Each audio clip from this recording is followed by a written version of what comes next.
Hello guys, welcome back to my YouTube channel Puneet classes Dholpur. तो दोस्तों, आज की वीडियो में मैं लेके आया हूँ दोस्तों सीडीपी की बेहद इम्पोर्टेंट क्लास, जिसमें हम मनोविज्ञान की अर्थ एवं परिभाषा और इसके इतिहास के बारे में बात करें कि मनोविज्ञान जो है वो इसकी उत्पत्ति कैसे हुई और इसकी हमें ज़रूरत क्यों पड़ी, इसका जो विकास क्रम है कैसे रहा, और परिभाषाओं को शॉर्ट ट्रिक से याद कराने के लिए मैं इस वीडियो को लेके आया हूँ। तो दोस्तों, सीटेट की जो भी तैयारी कर रहा है उसके लिए बेहद इंपॉर्टेंट होने वाली है, क्योंकि मैं थ्योरी पढ़ाने के बाद इसी वीडियो में मैं कुछ क्वेश्चंस पूछूंगा उसी से संबंधित। अगर आप उन क्वेश्चनों का सही से जवाब दे दें तो वीडियो सक्सेसफुल रहेगी, क्योंकि दोस्तों मैं आपके इस वीडियो में इतना अच्छा कंटेंट लेके आ रहा हूँ कि इस वीडियो में से 3 से 4 क्वेश्चन आपको सीटेट के एग्जाम में और टीचर के जितने भी एग्जाम होते हैं दोस्तों उनमें देखने को मिलेंगे। तो चैनल पर नए हैं, चैनल सब्सक्राइब नहीं किया है तो चैनल को सब्सक्राइब कर लीजिए दोस्तों। तो बिना टाइम गवाए दोस्तों शुरुआत करते हैं अपनी वीडियो की। तो दोस्तों, अब मुझे पता है आपने चैनल सब्सक्राइब नहीं किया होगा, क्योंकि मुझे पता है मेरा जो वॉच टाइम है वो अनसब्सक्राइब से नॉट सब्सक्राइब से ज़्यादा आ रहा है। तो आप सब्सक्राइब कर लीजिए प्लीज़। तो शुरू करते हैं दोस्तों। तो दोस्तों, हम बात करने वाले हैं किसकी? मनोविज्ञान की। तो दोस्तों, आपको पता ही होगा कि मनोविज्ञान का जो वास्तविक अर्थ होता है क्या होता है दोस्तों? आत्मा का विज्ञान। यानी कि दोस्तों आपने पढ़ा होगा कि ये मनोविज्ञान का वर्तमान स्वरूप है, उसे क्या कहते हैं दोस्तों? व्यवहार का विज्ञान। क्या दोस्तों? व्यवहार का विज्ञान। लेकिन दोस्तों, जो मनोविज्ञान का वास्तविक अर्थ है क्या है? आत्मा का विज्ञान। आपको मैं बताऊंगा कि आत्मा का विज्ञान से व्यवहार का विज्ञान मनोविज्ञान क्यों कहलाई। तो आज की वीडियो में हम पूरा विश्लेषण करने वाले हैं, ठीक है। तो दोस्तों, जो मनोविज्ञान शब्द है दोस्तों, इसे इंग्लिश में क्या बोलते हैं? साइकोलॉजी शब्द है दोस्तों रुडोल्फ गोइकली ने दिया था। किसने दिया था दोस्तों? रुडोल्फ गोइकली ने 1590 में। यानी कि दोस्तों आपको याद रखना है कि ये साइकोलॉजी शब्द है वो किसने दिया था दोस्तों? रुडोल्फ गोइकली ने। कब दिया था दोस्तों? 1590, ठीक है। ये वाला क्वेश्चन दोस्तों इंपॉर्टेंट हो सकता है, क्योंकि रुडोल्फ गोइकली ने अपनी पुस्तक साइकोलॉजिया, कौन सी पुस्तक दोस्तों? साइकोलॉजिया में साइकोलॉजी शब्द दिया था, ठीक है। कब दिया था? 1590 ईस्वी में, ठीक है। नेक्स्ट बात करते हैं तो साइकोलॉजी शब्द है ग्रीक व यूनानी भाषा के 2 शब्द। किसके दोस्तों? ग्रीक व यूनानी भाषा के 2 शब्द साइकी प्लस लोगोस से मिलकर बना है। दोस्तों, जो साइकोलॉजी शब्द है वो किससे मिलकर बना है दोस्तों? ग्रीक व यूनानी भाषा से। किससे दोस्तों? ग्रीक व यूनानी। तो दोस्तों आप सोच रहे हो कि ये 2 भाषा कैसे? तो दोस्तों आज मैं बता दूं आपको कि ग्रीक और यूनानी दोनों ऑप्शन में एक साथ कभी नहीं आएंगी। अगर ग्रीक होगी तो यूनानी नहीं आएगी, यूनानी होगी तो ग्रीक नहीं आएगी। आपका एक ऑप्शन आएगा, तो आप इन दोनों को याद रखना, ग्रीक और यूनानी, ठीक है। तो और आगे बात करते हैं दोस्तों, साइकी प्लस लोगोस से मिलकर बना है, ठीक है। यहाँ तक पढ़ लिया। तो दोस्तों इसमें साइकी का अर्थ होता है क्या? आत्मा। क्या होता है दोस्तों? साइकी का अर्थ होता है आत्मा, और लोगोस का अर्थ होता है अध्ययन। यानी कि दोस्तों ये साइकोलॉजी शब्द है रुडोल्फ गोइकली ने 1590 में अपनी पुस्तक साइकोलॉजिया में दिया है, ठीक है। यहाँ तक क्लियर है। साइकोलॉजी शब्द है ग्रीक व यूनानी भाषा के 2 शब्द साइकी प्लस लोगोस से मिलकर बना है, ठीक है। जो साइकी का अर्थ होता है दोस्तों आत्मा, और लोगोस का मतलब होता है अध्ययन, ठीक है। यहाँ तक अच्छे से समझ आ गया होगा। अब बात करते हैं दोस्तों मनोविज्ञान की उत्पत्ति। मनोविज्ञान की जो उत्पत्ति क्यों करी गई, क्या जरूरत पड़ी मनोविज्ञान की, ठीक है। तो इसके बारे में हम देखेंगे। प्राचीन समय में मनुष्य केवल ईश्वर के बारे में ही अध्ययन किया करता था, ठीक है। आपको पता ही है कि प्राचीन काल में मनुष्य था वो ईश्वर के बारे में ही सोचता था। लेकिन दोस्तों 5वीं ईसा पूर्व में सर्वप्रथम सुकरात ने यह विचार दिया कि मनुष्य को अपने बारे में भी अध्ययन करना चाहिए। मनुष्य पहले ईश्वर के बारे में ही अध्ययन करता, लेकिन 5वीं सदी में सुकरात थे, उन्होंने क्या दिया कि मनुष्य को अपने बारे में भी अध्ययन करना चाहिए। यह विचार उनके शिष्य प्लेटो को समझ में आया। किसे समझ में आया दोस्तों? प्लेटो को समझ में आया, और उन्होंने अपनी पुस्तक रिपब्लिक में, किसकी पुस्तक है दोस्तों? रिपब्लिक, प्लेटो की पुस्तक है। 2 बार पूछा जा चुका है दोस्तों सीटेट में कि प्लेटो की पुस्तक का नाम क्या है? The Republic. तो रिपब्लिक किसकी पुस्तक है दोस्तों? प्लेटो। उसमें क्या कहा गया? आत्मा ही परमात्मा है। क्या दोस्तों? आत्मा ही परमात्मा है। तो दोस्तों एक बार क्वेश्चन बना था कि आत्मा ही परमात्मा किसने कहा था? तो प्लेटो ने कहा था। कब कहा था दोस्तों? प्राचीन समय में केवल मनुष्य ईश्वर का ध्यान करता था, ठीक है।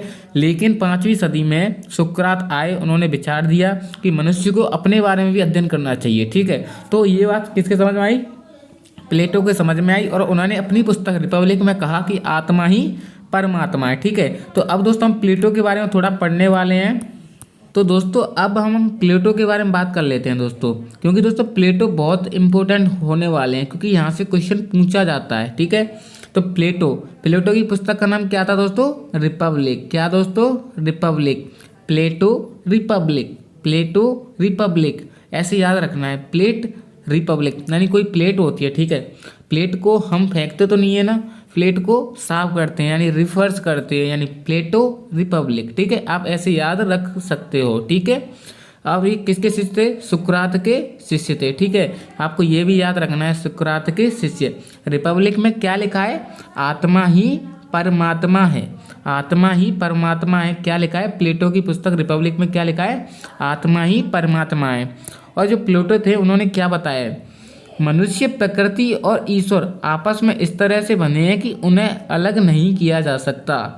यानी प्लेटो ने अपनी पुस्तक रिपब्लिक में लिखा कि आत्मा ही परमात्मा, और बताया मनुष्य, प्रकृति और ईश्वर आपस में इस तरह बने हैं कि उन्हें अलग नहीं किया जा सकता। ठीक है, अब बात करते हैं दोस्तों अरस्तु दोस्तों मेन पॉइंट रहने वाले हैं, क्योंकि दोस्तों जो प्लेटो के शिष्य थे कौन? अरस्तु। सबसे पहले कौन आए दोस्तों?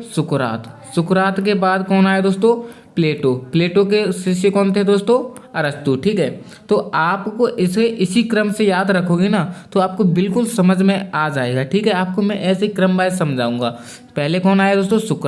सुकरात के बाद दोस्तों प्लेटो के बाद कौन दोस्तों? अरस्तु। ठीक है, तो अरस्तु के बारे में बात करें दोस्तों थोड़ा सा, तो अरस्तु किसके शिष्य थे? प्लेटो के शिष्य थे। 384 से 322 ईसा पूर्व, ये कोई याद रखने की चीज़ नहीं है। ठीक है, अरस्तु कौन थे दोस्तों? इन्होंने दर्शन शास्त्र में आत्मा का अध्ययन प्रारंभ किया था। यानी कि दर्शन शास्त्र एक शाखा थी दोस्तों, जो कि दोस्तों आर्ट्स में आती है। इसके बारे में मैं थोड़ा बताऊंगा, आगे बताऊंगा। दर्शन शास्त्र का आत्मा में अध्ययन किया था दर्शन शास्त्र में, किसने किया था दोस्तों? अरस्तु ने। और इनको क्या दोस्तों? मनोविज्ञान के जनक कहा जाता है। क्यों कहा जाता है दोस्तों? क्योंकि दोस्तों मनोविज्ञान है वो दर्शन शास्त्र से निकली है, और दर्शन शास्त्र में आत्मा का अध्ययन किसने प्रारंभ किया था? अरस्तु ने। ठीक है, तो अब बात करते हैं दोस्तों नोट में एक स्पेशल पॉइंट है दोस्तों, कॉल सैनिक के अनुसार मनोविज्ञान के जनक प्लेटो हैं। यानी दोस्तों कॉल सैनिक ऐसे विद्वान है दोस्तों जो कि मनोविज्ञान का जनक किसे मानते हैं? प्लेटो को। तो इम्पोर्टेंट क्वेश्चन है आपके द्वारा दोस्तों पूछा जा सकता है कि कॉल सैनिक के अनुसार मनोविज्ञान के जनक कौन है? तो प्लेटो बताना है। ठीक है, और वैसे कौन है दोस्तों? अरस्तु। मनोविज्ञान के जनक कौन है? अरस्तु। ठीक है, नेक्स्ट आगे बात करते हैं दोस्तों। अब दोस्तों मनोविज्ञान के विकास क्रम के बारे में बात कर लेते हैं। जैसे कि हमने पढ़ लिया कि मनोविज्ञान की उत्पत्ति कैसे हुई। सबसे पहले सुकरात से प्लेटो से अरस्तु ने दर्शन शास्त्र का अध्ययन किया, तो उन्हें मनोविज्ञान का जनक कहा गया। ठीक है, अब मनोविज्ञान के विकास क्रम को बात करते हैं। ठीक है, तो सबसे पहले क्या होता है? आत्मा का अध्ययन। क्या दोस्तों? आत्मा का अध्ययन। प्रारंभ में जो मनोविज्ञान का स्वरूप था क्या था दोस्तों? आत्मा का अध्ययन। 4वीं सदी से 16वीं सदी तक क्या चला दोस्तों? आत्मा का अध्ययन। इसको मानने वाले कौन थे दोस्तों? वही होंगे दोस्तों अरस्तु, प्लेटो, डेकार्टे और रुडोल्फ गोइकली वही है दोस्तों जिन्होंने साइकोलॉजी शब्द दिया था। ठीक है, साइकोलॉजी शब्द किसने दिया था? रुडोल्फ गोइकली ने 1590 में। तो ये वही है। ठीक है, और इनका जो विरोध करने वाले कौन थे दोस्तों आत्मा के अध्ययन का? हॉब्स, लॉक और कांट। तो इसको विरोध करने का कारण क्या था दोस्तों? आत्मा क्या है, कैसी है, कहाँ है, आदि के प्रश्न ना मिलने के कारण दोस्तों आत्मा का जो अध्ययन था दोस्तों मनोविज्ञान का स्वरूप था उसे कैंसिल कर दिया गया। ठीक है, तो दोस्तों फिर उसके बाद 17वीं सदी में यानी 4 से 16वीं सदी तक तो आत्मा का अध्ययन चला, लेकिन 17वीं सदी आते आते मन व मस्तिष्क का विज्ञान कहा गया। यानी जो साइकोलॉजी को मन और मस्तिष्क का विज्ञान कहा गया। क्यों कहा गया दोस्तों? कि आत्मा क्या है, कैसी है, कहाँ है, आदि प्रश्नों का जवाब नहीं मिला, तो दोस्तों जो साइकोलॉजी को मन और मस्तिष्क का विज्ञान माना गया। मानने वाले कौन थे दोस्तों? पोम्पोलॉजी, हॉब्स, लॉक, कांट और थॉमस रीड। ये वही हैं दोस्तों जो आत्मा के अध्ययन का विरोध करते आ रहे थे। तो उन्होंने अपने बारे में बताया कि ये साइकोलॉजी है वो मन या मस्तिष्क का विज्ञान है। कब बताया गया दोस्तों? 17वीं सदी में। आपको ऐसे क्रम याद रखना है दोस्तों, बेहद इंपॉर्टेंट चीज़ बता रहा हूँ मैं। विरोध क्यों किया गया? फिर इसका भी विरोध किया गया, मन व मस्तिष्क का विज्ञान क्यों किया गया कि मन व मस्तिष्क में क्या अंतर है, मन क्या है, कैसा है आदि ऐसे क्वेश्चन पूछे गए। तो लेकिन ये पोम्पनोजी, हॉब्स, लॉक, कांट और थॉमस रीड ये इस चीज़ का जवाब नहीं दे पाए। तो जो मनोविज्ञान का विकास क्रम आगे बढ़ा और आगे बढ़ा तो जो मनोविज्ञान है उसको क्या माना गया आप देखते हैं। सब फिर माना गया दोस्तों मनोविज्ञान को चेतना का विज्ञान। क्या माना गया दोस्तों? चेतना का विज्ञान। मतलब यहाँ तक आपको समझ में आ रहा होगा, मैं उम्मीद करता हूँ कि सबसे पहले क्या माना गया? आत्मा का अध्ययन। आत्मा का अध्ययन मानने वाले प्लेटो और अरस्तू थे, ठीक है। लेकिन उसका विरोध किया गया पोम्पनोजी द्वारा। क्यों? कि आत्मा क्या है, कैसी है, ऐसे, ठीक है। फिर मनो मस्तिष्क का विज्ञान माना गया 17वीं सदी में। उसके बाद भी उसका भी विरोध किया गया कि मन क्या है, कैसा है, इसमें अंतर क्या है। फिर उसके बाद चेतना का विज्ञान आता है, यानी जो साइकोलॉजी है, मनोविज्ञान है, उसे चेतना का विज्ञान माना गया 19वीं सदी में। कब दोस्तों? 19वीं सदी में चेतना का विज्ञान माना, ठीक है। तो इसको मानने वाले कौन थे दोस्तों? विलियम जेम्स, विलियम बुंट, जेम्स अली और विलियम वाइक्स। यानी चेतना का विज्ञान मानने वाले कौन थे दोस्तों? विलियम जेम्स, विलियम बुंट, जेम्स अली और विलियम वाइव्स, ठीक है। तो जो विलियम बुंट दोस्तों इंपॉर्टेंट है, तो विलियम बुंट के बारे में थोड़ा सा बात कर लेते हैं दोस्तों। विलियम बुंट ने 1879 में जर्मनी के लिप्जिंग नामक शहर में मनोविज्ञान की प्रथम प्रयोगशाला स्थापित की थी। Very very important question. यानी जो विलियम बुंट हैं उन्होंने 1879 में जर्मनी के लिप्जिंग नामक शहर में मनोविज्ञान की प्रथम प्रयोगशाला स्थापित की थी, ठीक है। आपके लिए वेरी इंपॉर्टेंट क्वेश्चन है दोस्तों, इसको याद रखना। यानी विलियम बुंट, बुंट खसा सबसे पहले मनोविज्ञान और बुंट किसने खसा? विलियम बुंट ने, ठीक है। तो मनोविज्ञान की प्रथम प्रयोगशाला स्थापित किसने की? विलियम बुंट ने 1879 में, ठीक है। इसके बाद प्रायोगिक मनोविज्ञान का जनक वर्तमान में मनोविज्ञान प्रयोग पर आधारित है, इसलिए मनोविज्ञान का उपजनक भी कहते हैं। यानी कि मनोविज्ञान का जनक अरस्तू को माना जाता है, लेकिन दोस्तों मनोविज्ञान का उपजनक किसे कहते हैं? विलियम बुंट को। याद रखना दोस्तों, मनोविज्ञान का जनक अरस्तू, मनोविज्ञान का उपजनक विलियम बुंट। अभी थोड़ा आगे और आएगा दोस्तों, एक और जनक आएगा, तो आप इन चीज़ों को इम्पोर्टेंट मान के याद कीजिए, ठीक है। नेक्स्ट आगे बढ़ते हैं दोस्तों, विलियम जेम्स। विलियम जेम्स भी चेतना का विज्ञान मानने वाले में से एक थे। इन्होंने क्या बताया? 1890 में दर्शन शास्त्र से मनोविज्ञान को अलग किया तथा एक स्वतंत्र विषय वस्तु बनाया। यानी कि जो मनोविज्ञान है दोस्तों, दर्शन शास्त्र का अध्ययन किसने शुरू किया था दोस्तों? अरस्तू ने, तो उसको मनोविज्ञान का जनक माना गया। लेकिन दोस्तों विलियम जेम्स ऐसे विद्वान थे जिन्होंने 1890 में दर्शन शास्त्र से मनोविज्ञान सब्जेक्ट को अलग कर दिया। यानी जो मनोविज्ञान दर्शन शास्त्र का हिस्सा थी उसे अलग किसने किया? विलियम जेम्स ने। कब किया? 1890 में। इसलिए विलियम जेम्स को आधुनिक मनोविज्ञान का जनक माना जाता है। विलियम जेम्स को क्या माना जाता है दोस्तों? आधुनिक मनोविज्ञान का जनक, आधुनिक मनोविज्ञान का जनक, ठीक है। आपको याद रखना है, फर्स्ट मनोविज्ञान का जनक अरस्तू, सेकंड विलियम बुंट। विलियम बुंट को क्या याद रखना है? मनोविज्ञान का उपजनक, ठीक है। थर्ड है मनोविज्ञान का आधुनिक जनक, कौन है? William James. तो दोस्तों यहाँ तक आपको अच्छे से समझ में आ रहा होगा, ठीक है। आगे बढ़ते हैं दोस्तों।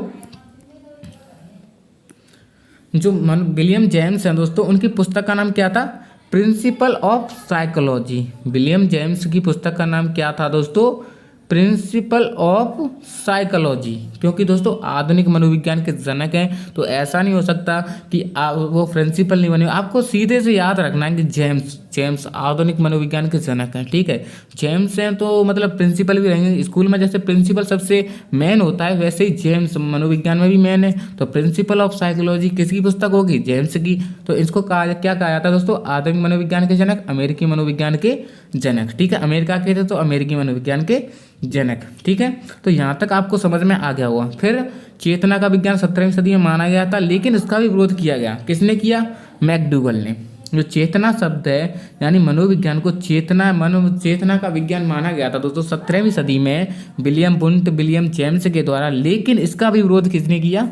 मैकडूगल ने अपनी पुस्तक आउटलाइन ऑफ साइकोलॉजी। यानी कि दोस्तों आपको याद रखना है कि मैकडूगल ने चेतना का विरोध किया।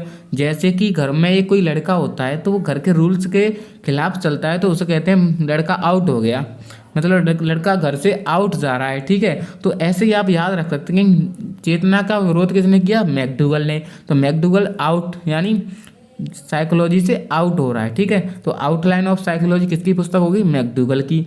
इसमें चेतना के विज्ञान का विरोध किया, जिसके कारण सिगमंड फ्राइड का मनोविश्लेषणात्मक सिद्धांत था। यानी मैकडूगल ने इसका विरोध क्यों किया? सिगमंड फ्राइड के मनोविश्लेषणात्मक सिद्धांत के कारण। ठीक है, तो मैकडूगल की पुस्तक का नाम क्या है दोस्तों? Outline of psychology. Very very important चीज, व्यवहार का विज्ञान। आगे दोस्तों आत्मा के विज्ञान से हम पढ़ पढ़ के धीरे धीरे व्यवहार के विज्ञान तक आ गए ना, तो आपको, मुझे लगता है आपको ये अच्छे से समझ में आ रहा होगा। अगर समझ में नहीं आ रहा है तो कमेंट करके मुझे बता देना कि क्या चीज़ समझ में नहीं आई, मैं फिर से आपको एनालिसिस करके फिर से समझाऊंगा। ठीक है, तो शुरू करते हैं दोस्तों।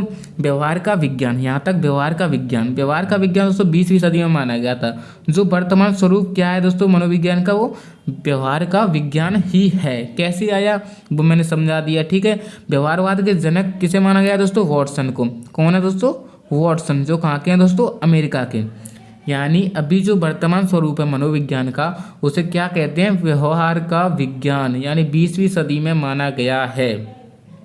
इनके समर्थक कौन है दोस्तों वॉटसन के? Thorndike, पावलव, Skinner, C.L. हल, वुडवर्थ और मैकडूगल। मैकडूगल वही है दोस्तों जो आउटलाइन ऑफ साइकोलॉजी, चेतना शब्द का जो विरोध किया था ना, वही है। ठीक है, और थॉर्नडाइक को अभी हम पढ़ेंगे, शिक्षा मनोविज्ञान के जनक माने जाते हैं दोस्तों। पावलोव का बेहद इंपॉर्टेंट अनुबंधन का सिद्धांत चलता है दोस्तों, इसको धीरे धीरे आगे हम पढ़ेंगे, पहले आप यहीं तक पढ़िए। व्यवहार का जो जनक है किसे माना जाता है दोस्तों? वॉटसन को। ठीक है, तो व्यवहार का जो स्वरूप लाए किसको लेके आए? वॉटसन लेके आए। ठीक है, तो दोस्तों आपको सबसे पहले मैं रिवाइज करा देता हूँ थोड़ा सा कि सबसे पहले आत्मा का अध्ययन। आत्मा का अध्ययन मानने वाले कौन थे दोस्तों? अरस्तु, प्लेटो, डेकार्टे। आत्मा शुरुआत में, शुरू याद करो, सुकरात, उनके शिष्य प्लेटो, प्लेटो के शिष्य अरस्तु। तो वही दर्शन शास्त्र से कौन ले गए? आत्मा का अध्ययन। फिर उसके बाद मन और मस्तिष्क का विज्ञान। 17वीं सदी में क्या आया? मन और मस्तिष्क का विज्ञान। ठीक है, 17वीं सदी में मानने वाले कौन थे? पोम्पोलॉजी, हॉब्स, लॉक और कांट। ठीक है, और थोड़ा सा और रिवाइज करूं दोस्तों। फिर उसके बाद आया चेतना का विज्ञान। चेतना का विज्ञान आ जाए दोस्तों 19वीं सदी में। 1 साल का गैप रहा, याद रखना। 17 से 18वीं शताब्दी तक मन और मस्तिष्क का विज्ञान चला, लेकिन चेतना का विज्ञान 19वीं सदी में आया। चेतना का विज्ञान 19वीं सदी में आया। लाया किसने? विलियम जेम्स, विलियम वुंट और जेम्स अली। ठीक है, विलियम वुंट लिप्जिंग नामक स्थान पर प्रथम प्रयोगशाला स्थापित की 1879 में। ठीक है, और विलियम जेम्स आधुनिक मनोविज्ञान के जनक माने जाते हैं दोस्तों। तो ये आपको समझ में आ गया होगा दोस्तों। फिर उसके बाद व्यवहार का जनक, व्यवहार का विज्ञान माना गया साइकोलॉजी को, उसके जनक क्या होते दोस्तों? वॉटसन थे। ठीक है, अब इससे आगे चलते हैं दोस्तों, परिभाषाओं के बारे में बात कर लेते हैं। मनोविज्ञान से संबंधित महत्वपूर्ण परिभाषा कौन कौन सी हैं? ठीक है, इनमें से क्वेश्चन दोस्तों बार बार पूछे जाते हैं, तो ये वाले क्वेश्चन बहुत ज़्यादा इंपॉर्टेंट होने वाले हैं। ठीक है, तो ध्यान से पढ़ना, एक एक परिभाषा आपको याद करा दूंगा। ठीक है, तो सबसे पहले आते हैं दोस्तों वॉटसन की परिभाषा। सबसे इम्पोर्टेंट वॉटसन की परिभाषा। वॉटसन, इनके नाम में ही परिभाषा है। सन, सन पुत्र, इनकी परिभाषा है दोस्तों, मुझे एक बालक दे दो, मैं उसे डॉक्टर, वकील, इंजीनियर, चोर अथवा डाकू कुछ भी बना सकता हूँ। यानी वॉटसन है दोस्तों व्यवहार पर मतलब अध्ययन करते हैं। जैसे कि उन्होंने बताया है कि कोई भी लड़का हो, मैं उससे कैसा भी बना सकता हूँ। फर्क पड़ता है तो व्यवहार से फर्क पड़ता है, उसके सामाजिक आचरण से फर्क पड़ता है। ठीक है, तो वॉटसन क्या कहते हैं? मुझे एक बालक दे दो, मैं उसे डॉक्टर, वकील, इंजीनियर, चोर तथा डाकू कुछ भी बना सकता हूँ। तो आप इसको कैसे याद रख सकते हैं? वॉटसन, वॉटसन में सन आ रहा है। सन, सन माने क्या होता है? पुत्र, और इसमें बात भी किसकी हो रही है? एक पुत्र की। मुझे एक बालक दे दो या मुझे एक पुत्र दे दो, आप कैसे भी याद कर सकते हो। ठीक है, मनोविज्ञान का आधुनिक अभिप्राय है व्यवहार का अध्ययन। ठीक है, आपको मैंने बता ही दिया। नेक्स्ट परिभाषा आती है दोस्तों वुडवर्थ की, ये भी काफ़ी इम्पोर्टेंट है।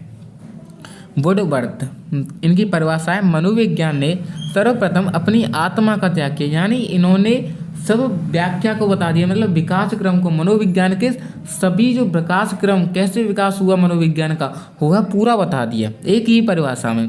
मनोविज्ञान ने सर्वप्रथम अपनी आत्मा का त्याग किया, फिर अपने मन का, फिर अपनी चेतना का, तथा वर्तमान में व्यवहार के स्वरूप को अपनाता है। यानी वुडवर्थ ने परिभाषा दी कि जो मनोविज्ञान है वो सबसे पहले आत्मा का त्याग किया, फिर मन का त्याग किया, फिर चेतना का, फिर वर्तमान में व्यवहार में के स्वरूप को अपनाता है। आपको मैंने बताया था कि 16वीं शताब्दी तक आत्मा का विज्ञान, ठीक है, और 17वीं और 18वीं शताब्दी में क्या था दोस्तों, मन और मस्तिष्क का विज्ञान, ठीक है। 19वीं शताब्दी में चेतना का विज्ञान। तो इसी की पूरी परिभाषा किसने दी है, वुडवर्थ। तो इसको कैसे याद रखोगे दोस्तों, वॉटसन याद हो गया, सन मुझे एक बालक दे दो, सन पुत्र मुझे एक बालक दे दो, ऐसे याद हो जाएगा।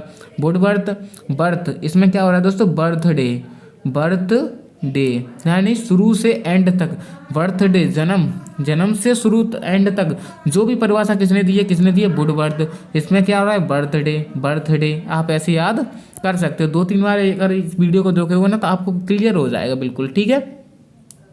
नेक्स्ट बात करते हैं नेक्स्ट परिभाषाओं को। तो वॉटसन की फिर इम्पोर्टेंट एक परिभाषा आ जाती है दोस्तों, मनोविज्ञान व्यवहार का धनात्मक विज्ञान है। तो दोस्तों आपको इसको भी ऐसे याद रखना है, पॉजिटिविटी कहाँ मिल रही है, यानी धनात्मक, सन यानी कोई भी कैसा भी इंसान हो दोस्तों, जैसे किसी का लड़का या लड़की होता है उसमें कोई फर्क तो नहीं है, लेकिन लड़का होता है तो थोड़ी ज़्यादा खुशी होती है आज के ज़माने में, ऐसा मुझे लगता है, ठीक है। तो सन यानी धनात्मक विज्ञान, क्या दोस्तों, धनात्मक पॉजिटिविटी मिल रही है। वॉट सन हो रहा है तो पॉजिटिविटी मिल रही है। आपको मैं मेरा कोई ठेस पहुंचाने का मतलब नहीं है, लेकिन याद कराने का एक तरीका बता रहा हूँ दोस्तों। वॉट सन मनोविज्ञान का व्यवहार का धनात्मक विज्ञान है, ठीक है।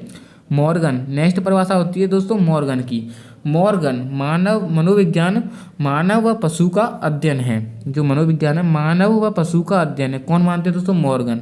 तो दोस्तों आपको पता ही है कि मॉर्निंग में जाते हैं कहीं भी घूमने तो मानव व पशु ज़्यादा मिलते हैं, यानी मोटर गाड़ी बहुत ज़्यादा नहीं मिलती।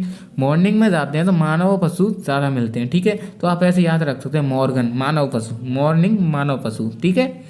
नेक्स्ट कोई परिभाषा आती है दोस्तों मैकडूगल कौन है दोस्तों, चिंतन की वो विरोध किया था ना चिंतन की परिभाषा का मैकडूगल ने। कौन सी पुस्तक, आउटलाइन ऑफ साइकोलॉजी, ठीक है। तो आपको बता दूं मनोविज्ञान आचरण एवं व्यवहार का यथार्थ विज्ञान है। मैकडूगल ने क्या कहा है, मनोविज्ञान आचरण एवं व्यवहार का यथार्थ विज्ञान है। तुम दोस्तों मेंढक होता है दोस्तों, मैं बस याद कराना मेरा मतलब है, मैं फिर भी बता देता हूँ आपको, मेरा कोई किसी से वास्ता नहीं है, आपको याद हो जाए, आपकी नौकरी लग जाए, और इससे ज़्यादा मेरे लिए कुछ भी बड़ी बात नहीं है। मैकडूगल यानी मेंढक का आचरण कितना सीधा होता है दोस्तों, सभी जीव जंतुओं में दोस्तों सबसे सीधा लगता है मुझे मेंढक लगता है। कैसे दोस्तों, मेंढक का आचरण ऐसा सीधा रहता है कि अपने पानी में रहना, कुछ भी गलत काम नहीं करना, ठीक है। तो उसका आचरण एवं व्यवहार बिल्कुल ठीक होता है। तो मैकडूगल ऐसे याद रख सकते हैं, मानव विज्ञान आचरण एवं व्यवहार का यथार्थ विज्ञान, ठीक है। तो दोस्तों मनोविज्ञान की थोड़ी और परिभाषाओं के बारे में बात कर लेते हैं जो आपके एग्जाम के लिए इम्पोर्टेंट है, ठीक है। तो दोस्तों वुडवर्थ की एक और इम्पोर्टेंट परिभाषा आ गई दोस्तों, मनोविज्ञान वातावरण के संपर्क में होने वाला व्यवहार है। तो दोस्तों आपका जो बर्थडे है दोस्तों, वातावरण के संपर्क में आते हैं तब भी अच्छा लगता है, यानी आपके बर्थडे पे आपके पड़ोसी, आस पड़ोसी, आपके रिश्तेदार घर आते हैं जब भी मज़ा आता है, अकेले में बर्थडे मनाने का कोई मज़ा नहीं है। ऐसे ही दोस्तों वातावरण के संपर्क में होने वाला व्यवहार ही मनोविज्ञान है। किसने परिभाषा दी दोस्तों, बर्थडे आपको याद रखना है, वैसे तो वुडवर्थ ने दी है, बर्थडे मत करना उसमें, वुडवर्थ आपको याद करने का एक तरीका बता रहा हूँ, ठीक है। और नेक्स्ट परिभाषा दोस्तों बोरिंग की परिभाषा आप देखिए दोस्तों, मनोविज्ञान मानव प्रकृति का विज्ञान है। जो मनोविज्ञान है मानव प्रकृति का विज्ञान है दोस्तों। जैसे कि कोई भी इंसान बोर हो जाता है, यानी कोई भी इंसान बोर हो जाता है तो मानव और प्रकृति के बारे में ही सोचता है। यानी कि जैसे कि कोई इंसान बोर हो जाता है घर परिवार से तो वो क्या सोचता है कि पिकनिक मना लूँ, मैं थोड़ी प्रकृति देख लूँ, नेचुरल घूम लूँ, नेचर देख लूँ प्रकृति का, ठीक है। तो आप ऐसे याद रख सकते हैं, बोर होते हैं तो नेचर के बारे में सोचते हैं, मानव प्रकृति की सोचते हैं, ठीक है। तो बोरिंग की परिभाषा क्या है, मनोविज्ञान मानव प्रकृति का विज्ञान है, ठीक है। मर्फी ने क्या परिभाषा दी दोस्तों, इंपॉर्टेंट परिभाषा, एक बार पूछी भी गई थी एग्जाम में। मनोविज्ञान जीवित प्राणियों का वातावरण के साथ होने वाले व्यवहार का अध्ययन है। मनोविज्ञान जीवित प्राणियों का वातावरण के साथ होने वाले व्यवहार का अध्ययन है। किसने परिभाषा दी दोस्तों? मर्फी। मर्फी यानी बर्फी। बर्फी आपने मिठाई सुनी होगी दोस्तों, सबसे इम्पोर्टेंट है तो मर्फी बर्फी। यानी आपको याद कैसे रखना है दोस्तों, मनोविज्ञान जीवित प्राणियों का वातावरण के साथ होने वाला व्यवहार है। बर्फी सभी जीवित प्राणियों, सभी जीवित जितने भी जीवित प्राणी हैं दोस्तों, पशु मानव जीव जंतु कोई भी कुछ भी, उनको बर्फी सबसे ज़्यादा पसंद होती है दोस्तों। ठीक है, आप याद रख सकते हैं दोस्तों। मैं ये नहीं बोल रहा कि आप बर्फी खाओ या ना खाओ, बट याद रखने बता रहा हूँ मैं दोस्तों। मर्फी की परिभाषा क्या है? जीवित प्राणियों को वातावरण के साथ होने वाले का अध्ययन। ठीक है, तो दोस्तों अभी हमने यहाँ तक थ्योरी पढ़ी दोस्तों। आशा करता हूँ आपके लिए बेहद बेहद इम्पोर्टेंट रहेगी और आपको अच्छी भी लगी होगी, आपको याद भी हुआ होगा। इससे संबंधित मैं कुछ इम्पोर्टेंट क्वेश्चन करने वाला हूँ, तो आप इस थ्योरी को पढ़ के उन क्वेश्चनों को हल कीजिए। आपके क्वेश्चन अगर हल होते हैं तो आपने बहुत कुछ सीख लिया इस वीडियो से। ठीक है, तो क्वेश्चन शुरू करते हैं दोस्तों। तो अभी तक आपने हमारे चैनल को सब्सक्राइब नहीं किया तो चैनल को सब्सक्राइब कर लीजिए, क्योंकि ऐसे ही मैं कंटेंट के साथ आप वीडियो लेके आने वाला हूं। तो प्लीज़ चैनल को सब्सक्राइब कीजिए, वीडियो को लाइक कीजिए एंड अपने सभी दोस्तों को शेयर कीजिए। तो बढ़ते हैं दोस्तों क्वेश्चनों की ओर। सबसे फर्स्ट क्वेश्चन है दोस्तों, वर्तमान समय में मनोविज्ञान है। ये क्वेश्चन आ चुका है दोस्तों सीटेट 2014 में। कब आया था दोस्तों? सीटेट 2014 में ये वाला क्वेश्चन पूछा गया था। क्या पूछा गया था? वर्तमान समय में मनोविज्ञान है। आपके ऑप्शन है व्यवहार का विज्ञान, चेतना का विज्ञान, मन का विज्ञान या आत्मा का विज्ञान। तो वर्तमान समय में मनोविज्ञान क्या है दोस्तों? व्यवहार का विज्ञान है। व्यवहार का विज्ञान मानने वाले कौन थे दोस्तों? वॉटसन। कब मानी गई? 20वीं सदी में। ठीक है, और चेतना का विज्ञान मानने वाले कौन थे दोस्तों? पोम्पनोजी। पोम्पनोजी ने कब मानी दोस्तों? 19वीं सदी में। ठीक है, मन का विज्ञान किसने माना था दोस्तों? आपको मैंने बताया था, किसने बताओ? William Wundt, William James, William Ali, बताया था ना। और आत्मा का विज्ञान किसने माना था दोस्तों? प्लेटो, सुकरात। याद आ रहे हैं कुछ? हाँ, तो वर्तमान समय में क्या है? व्यवहार का विज्ञान 20वीं सदी में, 16वीं सदी में, और 17 से 18वीं सदी में मन का, चेतना का विज्ञान 19वीं सदी में। ठीक है, तो ऐसे याद करना है आपको। नेक्स्ट क्वेश्चन है, साइकोलॉजी शब्द किस भाषा से बना हुआ है? आपकी ऑप्शन है इंग्लिश, रूसी, लैटिन और ग्रीक। तो दोस्तों मैंने बताया था psychology, psyche plus logos, PSYCHE plus LOGOS, psyche plus logo. Psyche का मतलब होता है आत्मा और लोगोस का मतलब होता है अध्ययन। ठीक है, तो ग्रीक भाषा, यूनानी भाषा, आपको याद आ रहा है कुछ? ग्रीक और यूनानी भाषा। तो ऑप्शन डी इसका राइट आंसर हो जाएगा। नेक्स्ट क्वेश्चन है दोस्तों आपका,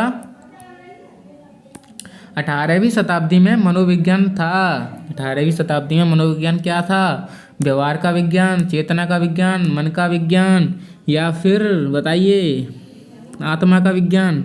तो 18वीं शताब्दी में क्या था दोस्तों? चेतना का विज्ञान। ऑप्शन बी इसका राइट आंसर हो जाएगा। व्यवहार का विज्ञान कब माना था? 20वीं सदी में। ठीक है, और मन का विज्ञान कब माना था दोस्तों? 17 से 18वीं सदी में। यानी कि दोस्तों नहीं, सॉरी 19वीं सदी होगा ना इसमें। ये तो मन का विज्ञान, तो चेतना का, मन और मस्तिष्क का विज्ञान था 17 से 18वीं। क्या दोस्तों? 17 से 18वीं क्या था दोस्तों? मन का विज्ञान। ठीक है, आत्मा का विज्ञान 16वीं सदी तक, 4 से 16वीं सदी तक क्या था? आत्मा का। 17 से 18वीं मन का, और चेतना का 19वीं, और व्यवहार का 20वीं। ठीक है, 18 कन्फ्यूजन में रहती है, इसलिए मैंने क्वेश्चन दिया था आपको। ठीक है, मन का विज्ञान इसका ऑप्शन सी इसका राइट आंसर हो जाएगा। नेक्स्ट क्वेश्चन है, 20वीं शताब्दी में मनोविज्ञान थी, क्या थी दोस्तों? व्यवहार का, चेतना का, मन का या आत्मा का? तो व्यवहार का विज्ञान थी दोस्तों 20वीं शताब्दी में। 19वीं में क्या थी दोस्तों? चेतना का, और मनो मस्तिष्क का। 17 से 18वीं आत्मा का, 16वीं। ठीक है, ऐसे याद रखना है आपको।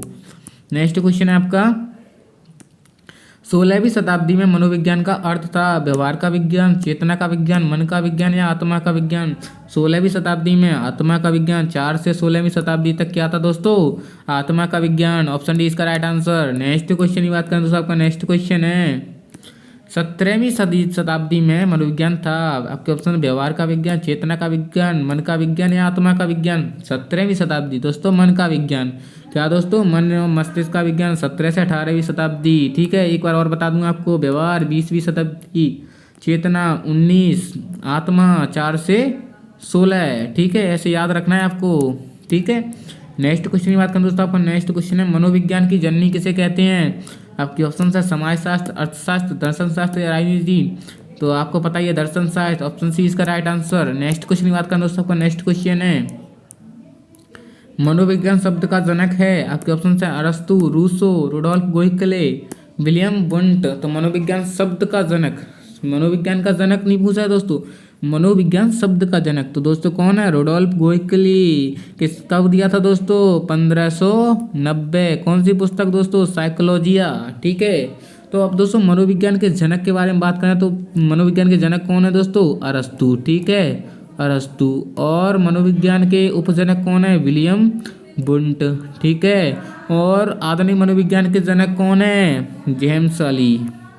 तीनों को ऐसे ही याद रखना है दोस्तों क्रम से। ठीक है, आपको मैंने आपके सारे कन्फ्यूजन दूर कर दिए हैं। नेक्स्ट क्वेश्चन है आपका दोस्तों, मनोविज्ञान को आत्मा का विज्ञान माना किसने, अरिस्टो, सुकरात, रूसो या वॉटसन। मनोविज्ञान को आत्मा का विज्ञान किसने माना था दोस्तों, तो दोस्तों अरस्तु ने किसने माना था, अरस्तु ने। ठीक है, नेक्स्ट क्वेश्चन में बढ़ते हैं दोस्तों। आपका नेक्स्ट क्वेश्चन है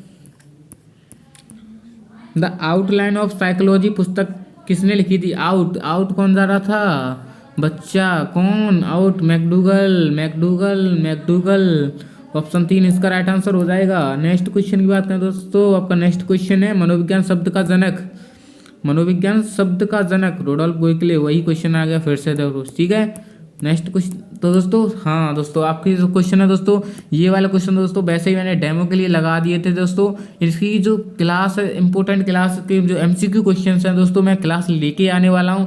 तो चैनल को सब्सक्राइब करके मेरी जो प्लेलिस्ट है वो प्लेलिस्ट देख लेना। आज की दोस्तों ये फर्स्ट वीडियो थी मेरी साइकोलॉजी की। तो आप बताना कमेंट करके कि आपको वीडियो कैसी लगी। आपके जो सारे डाउट्स हैं मुझे लगता है कंप्लीट से पूरे हो गए होंगे। तो दोस्तों आशा करता हूँ, उम्मीद करता हूँ आपके लिए वीडियो हेल्पफुल रही होगी। वीडियो अच्छी लगी है तो वीडियो को लाइक करें, और वीडियो सबसे ज़्यादा अच्छी लगी है तो प्लीज़ वीडियो को शेयर भी कर दें। ठीक है, तो मिलते हैं अपनी ऐसी नेक्स्ट वीडियो के साथ। तब तक के लिए थैंक यू, टाटा, बाय।